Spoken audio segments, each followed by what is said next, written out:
The Tale of Tom Kitten by Beatrix Potter. Once upon a time there were 3 little kittens, and their names were Mittens, Tom Kitten, and Moppet.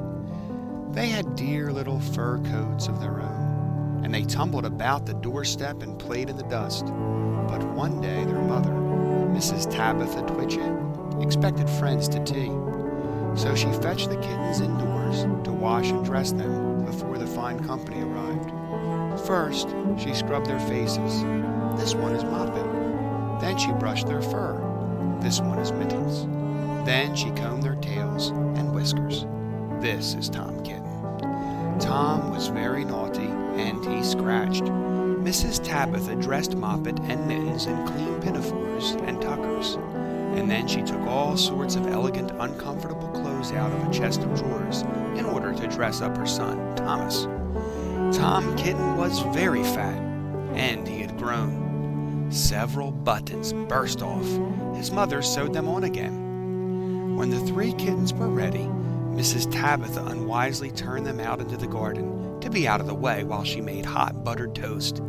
"Now keep your frocks clean, children. You must walk on your hind legs. Keep away from the dirty ash pit, and from Sally Henny Penny, and from the pigsty and the puddle ducks." Moppet and Mittens walked down the garden path unsteadily. Presently they trod upon their pinafores and fell on their noses. When they stood up, there were several green smears. "Let us climb up the rockery and sit on the garden wall," said Moppet. They turned their pinafores back to front and went up with a skip and a jump. Moppet's white tucker fell down into the road. Tom Kitten was quite unable to jump when walking upon his hind legs and trousers. He came up the rockery by degrees, breaking the ferns and shedding buttons right and left. He was all in pieces when he reached the top of the wall. Moppet and Mittens tried to pull him together. His hat fell off, and the rest of his buttons burst. While they were in difficulties, there was a pit-pat, paddle-pat, and the 3 puddle ducks came along the hard, high road, marching one behind the other and doing the goose step, pit-pat, paddle-pat, pit-pat, waddle-pat. They stopped and stood in a row and stared up at the kittens.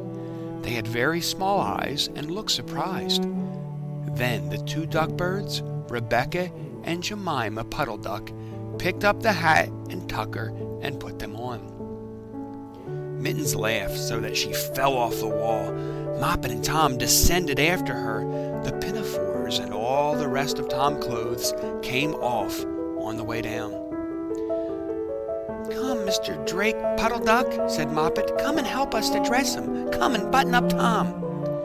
Mr. Drake Puddle Duck advanced in a slow, sideways manner and picked up the various articles. But he put them on himself. They fitted him even worse than Tom Kitten. "It's a very fine morning," said Mr. Drake Puddle Duck. And he and Jemima and Rebecca Puddle Duck set off up the road, keeping step, pit-pat, paddle-pat, pit-pat, waddle-pat. Then Tabitha Twitchit came down the garden and found her kittens on the wall with no clothes on. She pulled them off the wall, smacked them, and took them back to the house. "My friends will arrive in a minute, and you are not fit to be seen. I am affronted," said Mrs. Tabitha Twitchit. She sent them upstairs, and I am sorry to say she told her friends that they were in bed with the measles, which was not true. Quite the contrary, they were not in bed, not in the least.